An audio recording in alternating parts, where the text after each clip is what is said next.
All right, guys, welcome back. Yet another week. What is it going to be like when we have a win to talk about?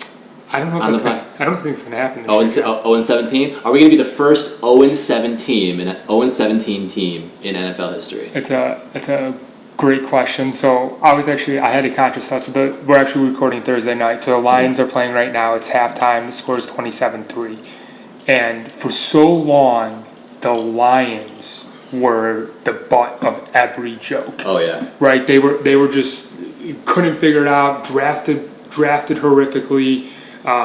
Could always hit top picks and could never get good players. Constantly fuck shit up. Nobody wants to go to Detroit. Exactly. They would wear brown paper bags over their head. Are we the new Lions? No, not quite yet. Mitch swung and missed. Justin Fields arguably it's still, jury's kind of still out, but social media would beg to differ. Swung and missed there. Multiple head coaches that have just completely failed. What makes it a little bit different is the Lions were just so perennially bad. Even when the Bears were bad, the Lions were still a team that we could find a way to beat. And isn't there some ridiculous statistic out there about how long it's been since the Lions have won a playoff game? I think it's not in our lifetimes.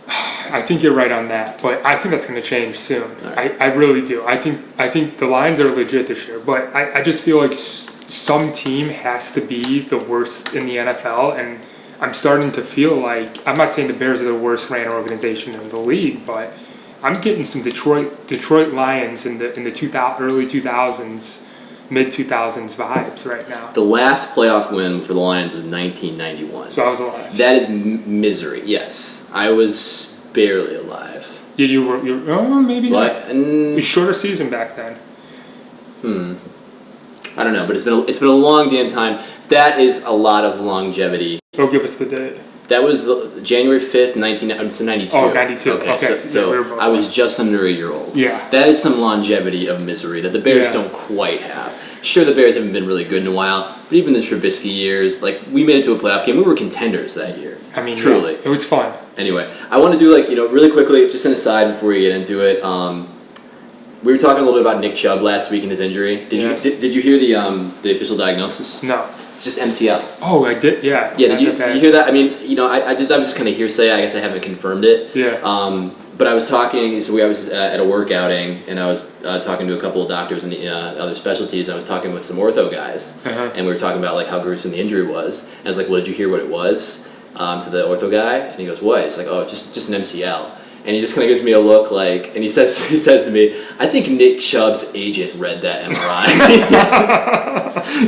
You'll be back. Because he said there's no way an ACL supports that. Before I spread misinformation, is that truly what the Nick Chubb injury? So to give everyone background, our host over here, Johnny Corcoran, he is a doctor. He's an ER doc. Yes. If you didn't know, so he does have that perspective, and he's more qualified than maybe Adam Schefter and.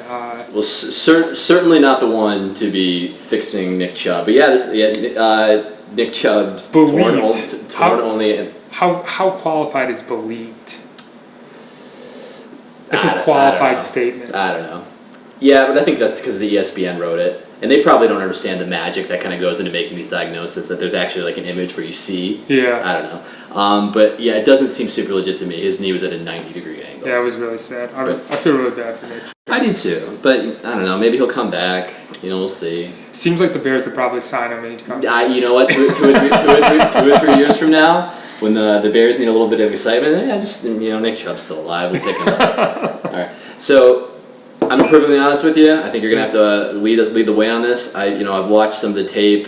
I've seen all the memes. I did not physically watch the game on Sunday night against the Chiefs. The only big takeaway that it wasn't Sunday night. It was Sunday afternoon. It was the 3 o'clock slot. Yeah, it was a late game. The only key takeaway I can say about the game was at least we didn't lose by 70.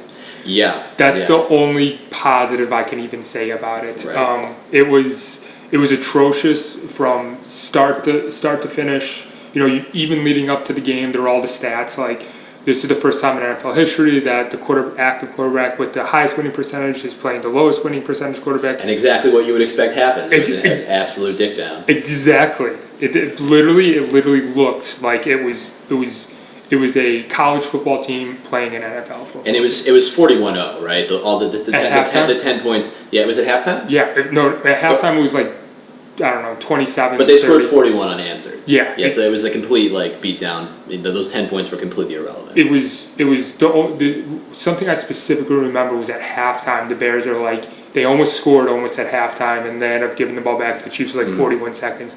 And the Chiefs, are the Chiefs going to kneel down the ball? No, they're going to try and score again, run up the score. They just watched the Dolphins score 70 points. But hang on, this is where the kicker is. They got into the red zone, and someone got some pressure on Patrick Mahomes, and his knee someone came into his. Oh, could you even imagine? I was like, oh my god, did he just get hurt? Yeah. Exactly. Could you imagine if they were up 30-some nothing, game's already out of hand. There's no way the Bears are coming back from that game, and Patrick Mahomes got hurt. So that was really my key takeaway. It was bad, John. It was. I kind of stopped tuning in. I tuned it out. About halftime. I stopped watching the game. I mean, I watched the highlight clips, and it just looked pretty miserable. And we're filming this on Thursday night, like you said. So we've dealt with the last 4 days of I'm following a lot of the Chicago sports podcasts, and I feel like everything that there is to be said has been said. The most interesting or fresh take is I feel like we're talking about this and with our friends. It's Justin Fields and the coaching. But I did finally hear one guy say the defense looks miserable. Oh yeah. And they have so far the entire season. Well, the secondary's hurt, right? So I think Eddie Jackson's out right now. Who's the strong safety that we have? Brissett. Brisker, yeah, he's hurt too. The secondary's awful. The cornerbacks can't cover worth a damn. I mean, the defensive line's getting little to no pressure. I think they got no sacks on the year. God knows what happened to our defensive coordinator at this point. Oh my God. I mean, yeah, there's multiple. Who even knows what's going on? It does sound like there's something legal going on, right? From what I've seen. They're saying, so the last I heard was how the Bears organization said there was a HR was involved in the incident. Yeah. And that's kind of leaving it at that. So okay. I think that's if there's anything good about the Chiefs blowing out the Bears and this whole, we haven't talked about the big Tay thing, all that. If anything's good about that, it was that it kind of threw that story. The story kind of died. Yeah. So I'm looking at these stats, 87 pass yards. Absolutely. How's our overs looking? So not too bad. So I don't know if this is going to show up in the screen here, but I got my over-unders from the $100 I put on each one of these bets. Over on touchdowns, over on pass yards. You know what? Early season, Justin Fields, he needs 27.75. He's got 5.25 in three games. Yeah. And honestly, he only needs 100. I mean, he didn't get 99 yards. So it's actually a little bit better than that with the sacks. He needs 161 yards a game for me to hit the over on that. And he needs just a scooch over one touchdown thrown a game. I mean, I'm still eyeing this bet it's not a sucker's bet. I'm really happy I didn't jump on your train and take the overs on win when we had that initial podcast. I already did. I got the. I was making the joke that the app I'm on Bet Rivers. They actually make me pay money to cash out of the bet. Really? No, I'm just joking. No. You have to pay money to not. I know. To keep this, to not have to see this as an open bet the rest of the season. No, because every time you look at your open bets, you see right there the Bears over total, and you're just like, this is never gonna hit. One thing that I did spend more time watching than the actual game itself was, I've become really interested in the Eberflus press conferences, and I kept we've talked about the Justin Fields ones, and basically. I never watched one, or I've seen clips. But. So yeah, I mean, basically his message this week was. The locker room is still together. These guys are gonna, they're still together, and they're taking this seriously. And I feel like I've been a Bears fan long enough that I've seen this situation where you just you're bad, and then you have an embarrassing game like this one. And I've heard this talk before, and it is not the rallying cry of we're gonna turn this around. It's just we are gonna not let this burn too bad. Basically, it's just saying almost you just lost lost the war. Yeah, I mean, and you're huddled in your shanties, just being well, we're just gonna have to take what life's gonna give us. And you think they lost the war? You think the war is over? This wasn't just a battle. This was a straight up war. The war is over. Is the season done? I think it's determined in my mind that the Bears are not going to do anything of relevance offense this year. I think the white flag, watching that press conference, it felt like a white flag. Yeah, and I think a lot of people are already saying that this regime is going to get canned. Maybe not polls. I don't feel like they usually give a little bit more leash to a general manager. Yeah. But I think if Eberflus doesn't really do something to inspire, I think he's going to be gone this year. Especially if we're in a position where, like, I thought the Tank for Caleb thing was going to be a joke. We're realistic runners for that. So now I do not think that they are going to give Eberflus another quarterback to try and develop. They're not. If they do, it's an absolute. And we had a whole podcast last week talking about how I feel like you should give coaches a chance to build the regime. After losses like this, we have not been competitive through 3 games. I was gonna say it's not just this loss. It's the piece of work that we've seen over 3 games. And I remember after week 1 and we did the podcast, I was just disappointed. Well, week 2, I was just disappointed. Like, we knew we were gonna get blown out. Yeah. It was just how bad was it gonna look? We played a good half against the Packers. We were in the game until Justin Fields threw that pick 6 to Tampa Bay. A not good team made Baker Mayfield look like a star, and then we just absolutely lay an egg. To the Chiefs. Did you see? Who don't look good. Chiefs don't look good. Well, there was a get-right game for the Chiefs. Yeah. It was. There was all this question around. You knew the Chiefs' defense was okay, but their offense was struggling, right? And what better team to play than the Chicago Bears? Yeah, I feel like I'm seeing more teams just kind of like, I'm seeing more lopsided scores. I feel like I'm not sure if there's any truth to that, but I think that there's just some teams that are just like, let's put the hurt down. Let's show them who we are. And I think that's exactly what Mike McDaniels did. Well, there was actually an opportunity for him to kick a field goal for the most points in NFL. To get to 73. I think at that point he probably had to come to God. Like, okay, you know what? I don't need to be on everybody's radar right now. Well, he scored 70 points. Yeah. Another fun fact about that. So there have been maybe I'll misquote this. There may have been 3 teams that have scored more than 55 points. The next week, they all do not cover the spread. Really? Just putting it out there. Who they play? I didn't see that much, but I saw this stat, BR betting or whatever it is, Bleacher Report betting. Yeah. I followed on Instagram and I just saw that tidbit. They play the Bills. That's gonna be a tough game. That's gonna be an interesting game. Yeah, it's not even a primetime game. It's a divisional game too. Mm-hmm. I know. That's the other thing about the Bears too. The Bears, they got America's Game of the Week, week 1, mm-hmm. America's Game of the Week, week 3. Really? Yeah, it was the 3:00 slot. That doesn't mean it's game of the week. But the Bears always play at noon. Yeah. They never would get. But I think the NFL thought the Bears. The NFL thought the Bears were going to be relevant. That could have been a cool game. The Chiefs versus the Bears. If the Bears were who we thought they were. Yeah. I was going to say, going back to week 1, preseason, if the Bears showed up in what they should be, that would have been an amazing game. 2 electric quarterbacks going at it with high-powered offenses. Yeah. Which defense can make a stand? It would have been hopefully like a Bills KC game that we've seen. You know what I'm happy about, and the Lions Packers game is going on right now, and it is turning out to be kind of lopsided. Yeah, but it is. I feel like this is a good game. Mm-hmm. The Packers and the Lions. Winner that wins the division. Yeah, and the Lions are. This is a statement game for the Lions. Yep. In Lambeau too. And the Vikings are. I think the Vikings are turning around. But they're 0-3. I think Kirk Cousins gets traded. No. Maybe to the Jets. No. You want to talk? So when you were talking about the locker room thing, have you heard about the locker room in New York right now? No. Well, I know they're bickering. I saw clips on the sidelines of lots of yelling and fighting. The whole defense is we're not going to play for Zach Wilson. We're not going to bust our asses and be this elite defense.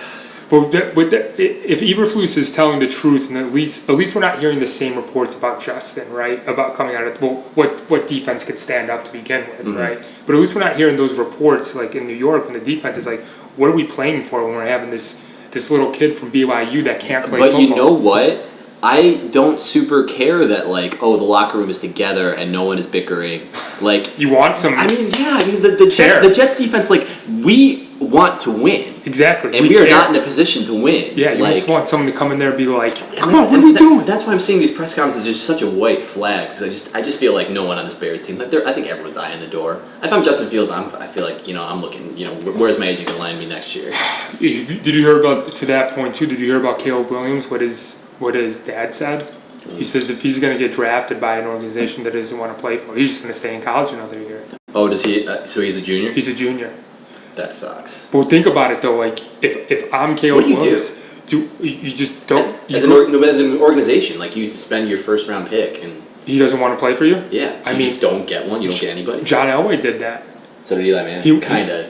Eli Manning's dad said made him trade with the Chargers and the Giants. That's so crazy. And he won 2 Super Bowls. So I guess Archie knew what he was doing. Yeah. But I'm surprised you don't see it more, to be perfectly honest. Well, that's kind of what I was going to say about Justin Fields. Like his eyeing the door, but you have this stain on your resume. The first 4 years of your career you're the most losing quarterback, and playing for an awful organization. Like those are 4 years of your career is going to be what?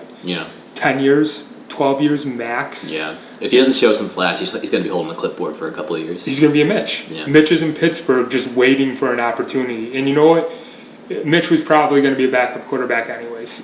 I could see Mitch if he. I feel like so much of it is just like how long do you really want to stick? How long do you want to be like Fitzpatrick for, and just like be in the NFL, as opposed to just like take your money and live your life. I think if Mitch decides he wants to be in the NFL for another decade, I think he's going to get a shot, and I think that if he gets in the right situation, I do believe in Mitch Trubisky. I do too. I feel like that he could be a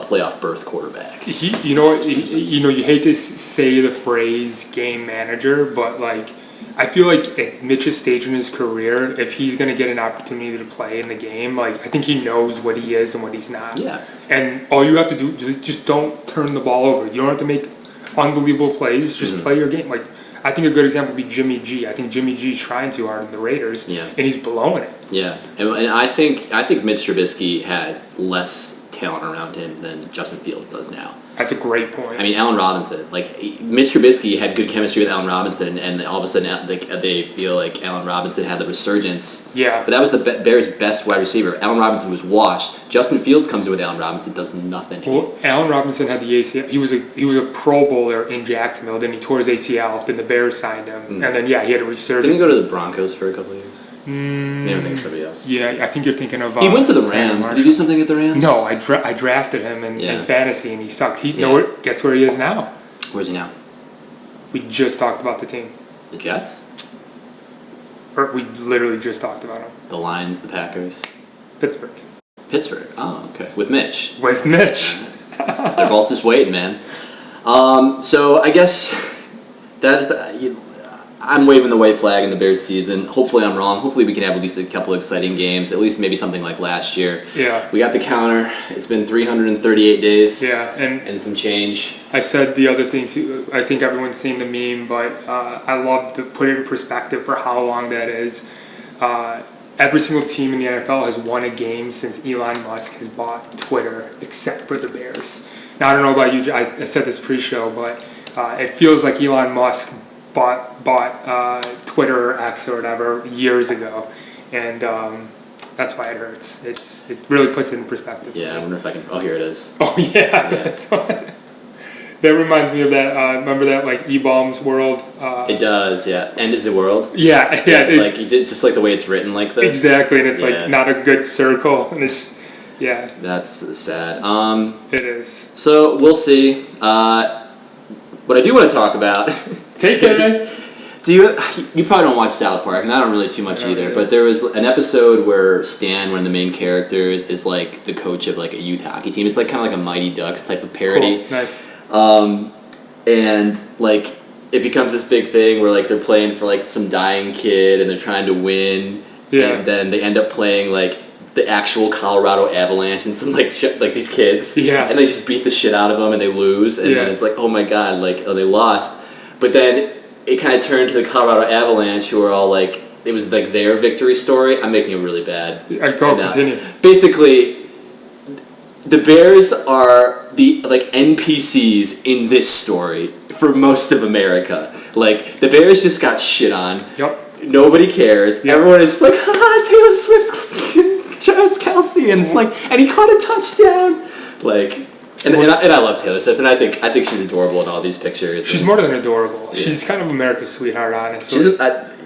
I heard some people arguing online, like, is Taylor Swift the most famous person in the world? I mean, so I think in 2023, if we're sitting here on September, 28th, I would say yes.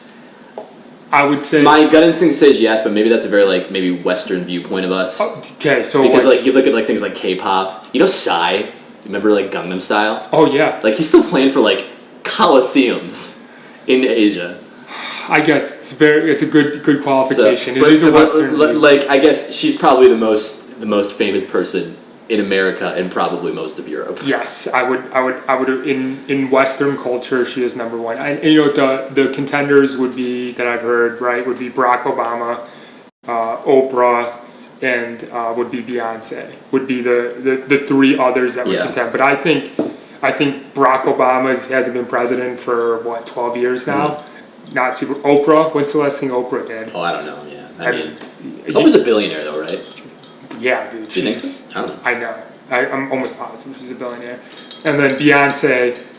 I mean, Beyonce's up there. Yeah. She's got a world tour going on, but nothing like Tay-Tay's world tour. And like, she got so much positive. Yeah, I mean, I guess Tay-Tay's like selling out pretty much everywhere, huh? Wait, pretty much everywhere? I mean, even like outside America, like. Dude, she's the hottest. The Fed said like she's single-handedly bringing back the hotel industry. Yeah, she's stimulated the economy. What's kind of interesting about this? I feel like I've never experienced like this, where there's like a celebrity. A crossover? Would you just started dating like an NFL player? Never this magic. Then she's televised all these pictures. And she's in the box with the player's mom. Isn't that kind of crazy? Like a little bit. I mean, not to be like gossipy, like girl mag. Like she's hanging out with the guy's mom. A little early for that, don't you think? It almost feels, and I don't want to hate on it because it's a great story, but it feels a little staged. It could be. No, that's part of it. Like it feels a little like she's in the box with his mom and she's banging on the wall. And she's an Eagles fan, right? Is she? Well, I mean she's from Tennessee. But I get she's in multiple music videos. I guess she's wearing an Eagles thing or whatever. But everything on Instagram is all about Tay-Tay and Travis Kelce. I could say maybe it's staged, but at the same time, Taylor Swift doesn't need any more publicity right now, and Travis Kelce is doing Travis Kelce is doing just fine. So she just ended her world tour. I guess. So why not stay? Why not stay in the limelight?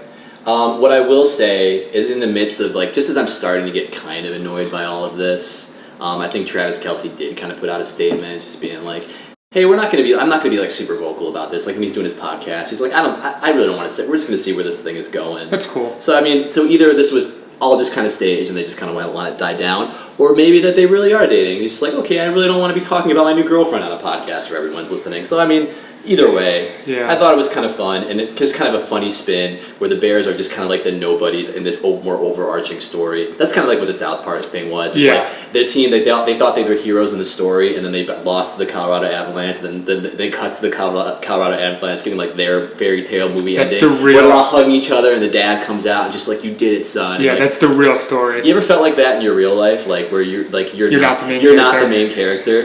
I guess it's kind of narcissistic to say, like, have you ever felt like you're not the main character? Well, Johnny, knowing where you just know that the things that you are going about in your day-to-day life are just not about you. My nickname is Kevin the Main Event. You are the main event. Yeah. So with that being said, I think everything revolves around me. No, I'm kidding. This is very narcissistic. But I feel like most people feel like main character energy was a joke that it was like a meme that me and my sister bought into a lot. Like he had that main character. I think everyone should have that main character energy in their life. But the Bears do not have any main character energy in the story. Well, there was the whole. It's like the fourth time I'm bringing up memes, but there was the whole meme where it's like the Chicago Bears are officially the team that you bring your new girlfriend to. Yeah. And it's like the Barstool. Like why not bring your girlfriend to a game? It's a smash matchup. Yeah. Like invite her, and like he caught a touchdown pass. He's got like a streak of like 12 games of touchdown receptions. Did you know that? Travis Kelce. I did not know that. Yeah. Well, he didn't play, but yeah, like the games he's played. Every game he's played, and it's like 12 straight weeks, which is like including the playoffs and the Super Bowl and all that stuff too, which is insane, right? So you know what I would have loved, because I think there was in the press conference someone asked like Patrick Mahomes like, "Oh, did you meet Taylor Swift?" And Patrick Mahomes was like, "No, I didn't get a chance to meet her," and like, did you know that she was here? I would have loved. If in Justin Fields' press conference, he's like, I would have loved if they cut to Justin Fields' press conference and someone just goes, and he's just going, man, like, we're trying to figure it out here, the team's come together, and if someone was just like, did you hear that Taylor Swift was here? He's like, where? No, and then Justin Fields just being like, are you fucking kidding me?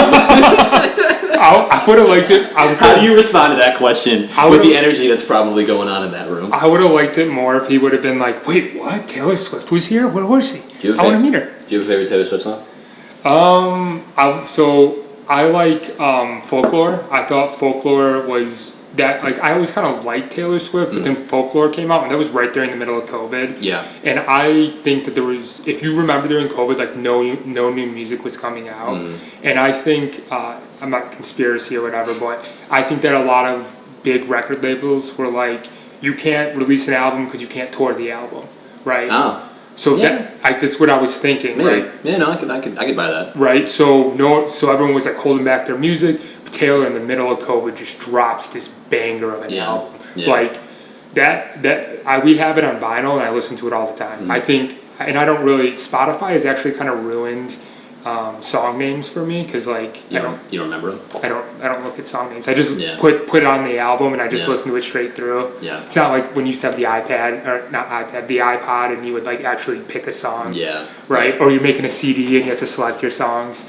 I've been a Tay-Tay fan for quite some time, to the point where when these memes were coming out, I had 2 separate people text me being like, how much does this make you mad? And I'm like, it really doesn't. Like, I think it's kind of funny. Yeah. But I saw Taylor Swift at Tinley Park open for Rascal Flatts back No in, way. It was like 2009.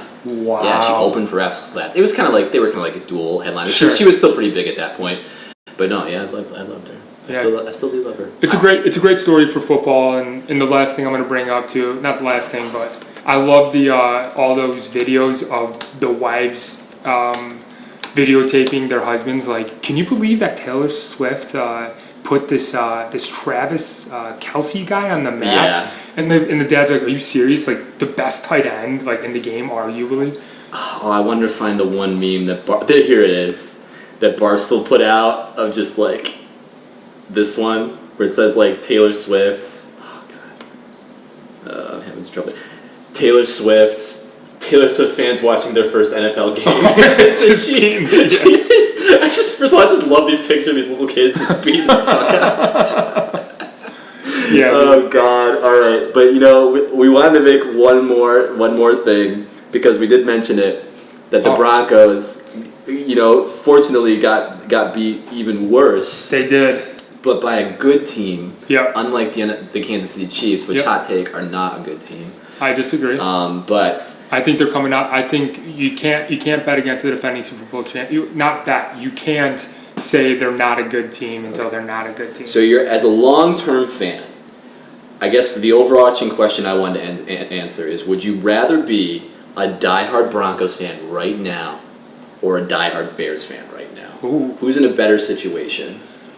And you spoiler alert, you've seen some of the numbers. I was going to say, knowing what I know now, especially, I think. No, let's say you didn't know. Let's just say you didn't know the numbers I'm about to pull out. So here's what I'm going to say. So I think I still want to be a Broncos fan, and the reason why is I think there's more optimism. The Broncos were just recently purchased by the Walmart family, by the Walton family. They did. Where's John Elway play in that role? Is he the GM? Yeah, I think he's the. He owns basically all of Denver, but I think though that like the Waltons, like if Russ cooking doesn't work anymore, what's going to happen? What? They're gonna spend the money. They're gonna. But are you allowed to? Is it like, it's not like baseball where you can just like. But they're willing to make. I feel like they're willing to make changes. Whereas the McCaskies, I think we're how much changes could you make? Well, they're not going to be content. At least they brought in Sean Payton. Mm-hmm. Win, lose, or draw. On paper, Sean Payton should have been a good hire. Like they're trying to do things. A lot of bad press on a quote that resurfaced where Sean Payton was just tearing apart the coaching of the Broncos last year, and then cut to him being 0-3 on the Broncos this year. He did qualify. He said Nathan Hackett or whatever, the guy who's now the offensive coordinator for Jets. He I don't know if you remember preseason. He's like he did such a bad job on this team. I don't know if I can salvage it. So he kind of covered himself at the beginning of the year, being like, this team. I think he knew that this team was going to be bad. So, but answer the question without knowing. So we're going to pull up the cap space numbers. Yeah. If you hadn't known that, do you think the Bears are in better position to succeed in the future, or the Broncos? They got the draft picks, so the Bears got the draft picks. But I think sell the team is still a real thing for me on the Bears. I think tone at the top. do what you want, but Jerry Jones wants to win. Yeah, no. And I kind of appreciate that effort. Like Jerry. When was Jones, the last time the Cowboys weren't in the playoff race? Exactly. Yeah, that's what I'm saying. Like if you have a good ownership that's willing to go out there and get it done, like I kind of value that more than almost anything else. 100%. So I kind of like. With that being said, I don't know what the Waltons are going to do, but I think the money that Walmart has and their success in the business world is going to translate into success in the football. I don't know, but you almost wonder, like, because when you say success in the business world, and then you bring up Jerry Jones, I think Jerry Jones is a guy who's just like, I'm willing to cut my, business, like you could probably just run an NFL team like a business. Like the way the Oakland A's are just like, we're not going to spend any money, and we'll move if we need to. Exactly. Like if you run the NFL like a business, that might not always prioritize winning. It might prioritize cost efficiency. Like how bad can you make your team and still have the fans come to the stadium and buy your jerseys? Well, counter that point is Oakland is a small market team. Denver is not a small market. Okay, but we're still talking about Jerry Jones. I believe Jerry Jones' priority.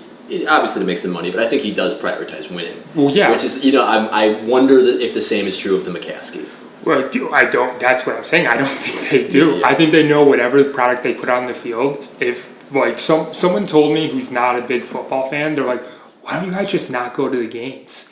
Like, why don't people just stop going to the games? Every Bears home game is always sold out. I used to say the same thing about the Cubs. Like before they won the World Series, I was just like, yeah, they're not going to put together winning teams because they're selling out baseball games, like.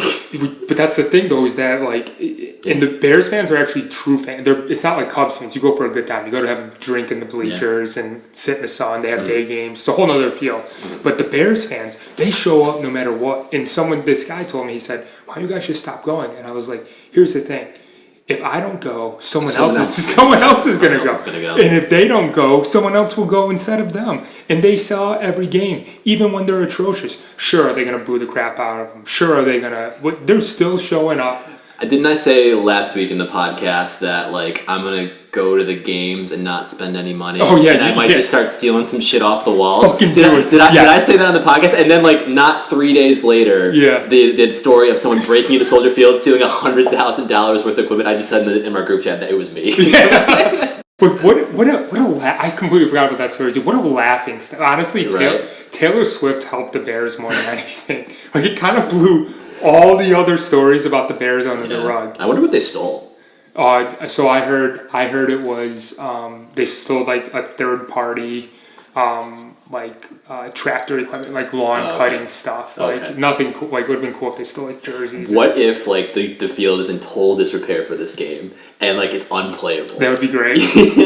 That would be great. That's you heard it here first. But anyway, to go back to the Bears versus Broncos as a fan, the Bears had the most cap space. We spent some money, unfortunately, but we fell down to 10th on this list. Yeah. We have some cap space, not terrible. The 49ers, that's both surprised. Yeah. I mean, we've checked a couple of different sources. A couple have said that 49ers are up there. Yeah. So I'm just going to take this at face value. But all the way down at 31 is Russ cooking 10% of their cap space. Yeah. And the Broncos have nothing. They have just over $500,000 in cap space. Yeah. And that Russ contract isn't going anywhere. No, it's not. So if they don't make this team work, then there's nothing. And the Bears really don't have too many huge contracts coming up next year. I hope taking the closest thing to a really relevant player I think they're thinking of re-signing next year would be Darnell Mooney.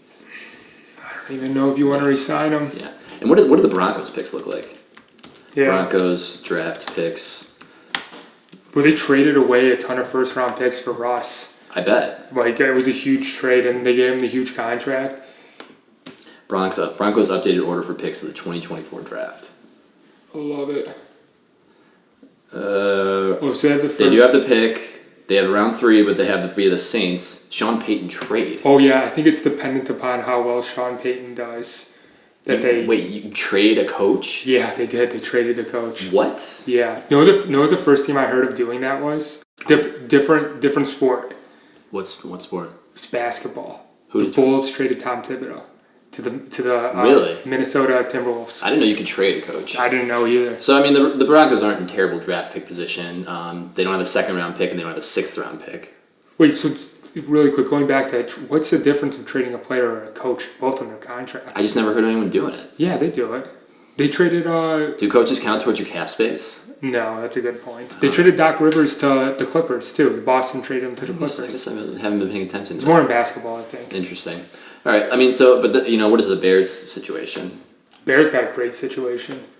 I love it. Bears. And the only other positive about last week, the Arizona Cardinals beat the Cowboys. Yeah, I mean, we'd be talking about like who are the 0-3? I think there's 4 0-3 teams. It's the Panthers, the Vikings, the Bears, and the Broncos. There might be more, but those are at least the 4.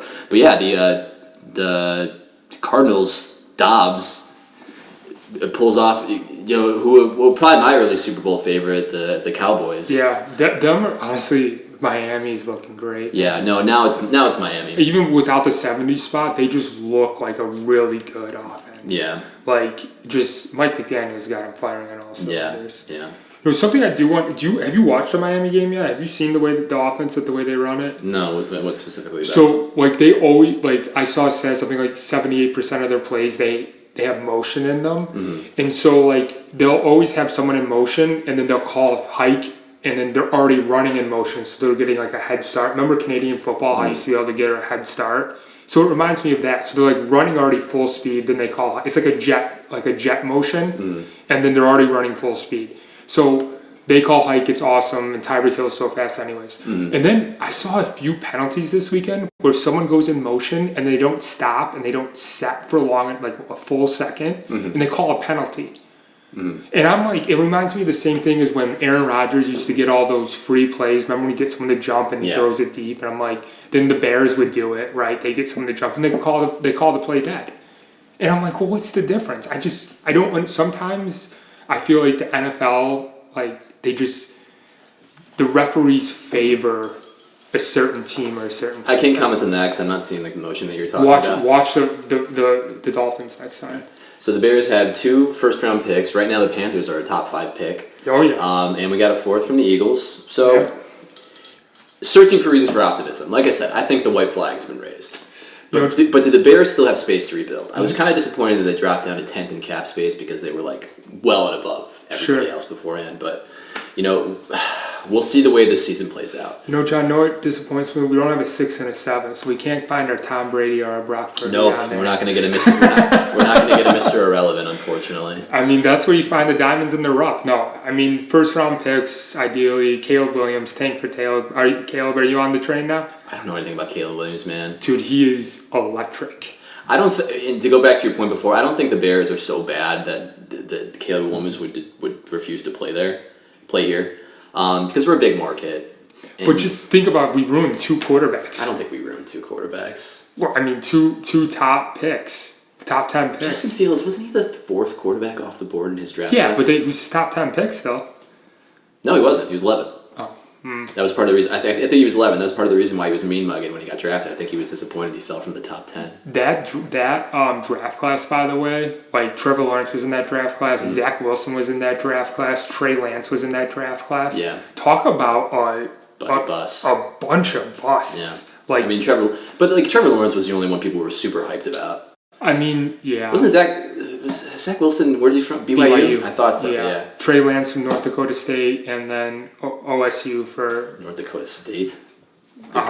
You know who came from North Dakota State? Who came from North Dakota? Carson Wentz. Really? Yes. No, it's bad. Bad track record. Do you know where Josh Allen went to school? No. He went to Wyoming. Really? Yeah. Do you know where... He looks like someone who spent some time in Wyoming. Do you know where Joe Flacco went to school? No. Delaware. So what I'm saying is sometimes these guys come up from these small schools and they're like actually legitimate. I don't understand how you could possibly know that they're going to make that jump, and I guess a lot of times they don't. But I mean, Josh Allen hasn't won a Super Bowl yet, but Joe Flacco won a Super Bowl. Yeah. And can you really look at a combine or like look at someone and like based on their mechanics say like, hey, you're going to be able to make the jump to the NFL? I think it has to do kind of with your body like. Joe Flacco was a big guy, Carson Wentz, Josh Allen, all big guys, but then also the type of offense that they run. Yeah. Right? If you can go through your read progressions, like you run a pro-style offense that translates well to the NFL, you run a good playbook. But yeah, I kind of wonder the same thing too. How someone from Wyoming just jumps up in the draft. And Josh Allen's a great player, so yeah, I love him a lot. All right, so Bears Broncos. What time is this game this week? I think it's a noon game. Yeah, it is a noon game. Noon game. So let's talk Bears Broncos real quick. So did you hear what the line opened at? It was like plus 3.5 for 2.5. It opened at 2.5, and it immediately jumped to 3.5. Why did it immediately jump? Oh, because everyone's just pouring in on it. Everyone's like, you think the Bears are going to cover 2.5? So it's like, I mean, the line's moving. Like the public thinks that like the Bears are a team that just got beat by 70 points. They didn't get beat by 70 points, but they allowed 70 points. They allowed 70 points, sorry. They think that the Bears are that bad that they're going to lose at home. I think the Bears are going to lose. I really do. If there's any, well, here's another thing too. If you get blown up by 70 points, or not blown up, you get 70 points against you, you don't think they're going to have a chip on their shoulder? No, because they should have had a chip on their shoulder after the Packers embarrassed them. And the whole city of Chicago was just like, what are you doing? I'm talking about the Broncos. You think the Broncos are going to come out and play hard? Yeah. Like, show like, hey, we're really not that bad of a team. You know who really is a bad team? Who's a really bad team? The Bears. Yeah. That's what they're going to show on. So the Raiders, that's a bad loss. The Commanders, that's a bad loss. This is a bad loss. I don't know. Maybe the Broncos are just as miserable as the Bears on paper right now. The Broncos are notorious for losing by 1 or 2 points. If you look at their last season. Yeah. If you look at last season. Look at this game. Like 21-20. These are the preseason games. Yeah, 18-17. This is a preseason. But I'm just saying, like, they're notorious for this. Oh, I mean, this is last season. This is last season. Lost by 3 points, got blown out. That was whatever. One possession. Wow, they hung with the Chiefs both games. Lost by 1 point. Wow. Right. Oh, they actually won that game. Oh yeah, that was a. Lost by 3 points. Wow. Lost by 3 points. Oh, I remember that Thursday night game. That was the 9 to 3 game. I mean, lost by 1 point. Oh, they won by 1 point. Yeah. That's what I'm saying though. Is that like they're notorious for just lost by 1 point. They started 2-1. Yeah, they may have. Yeah. I'm just saying though, like they're notorious for losing by 1 or 2 points. Yeah. So. I'm not putting any money on this game. I just don't want to. Oh no, I'm betting the Bears every week. You're betting the Bears every week? No, I'm betting on the game. Okay. And I'm betting Broncos to cover.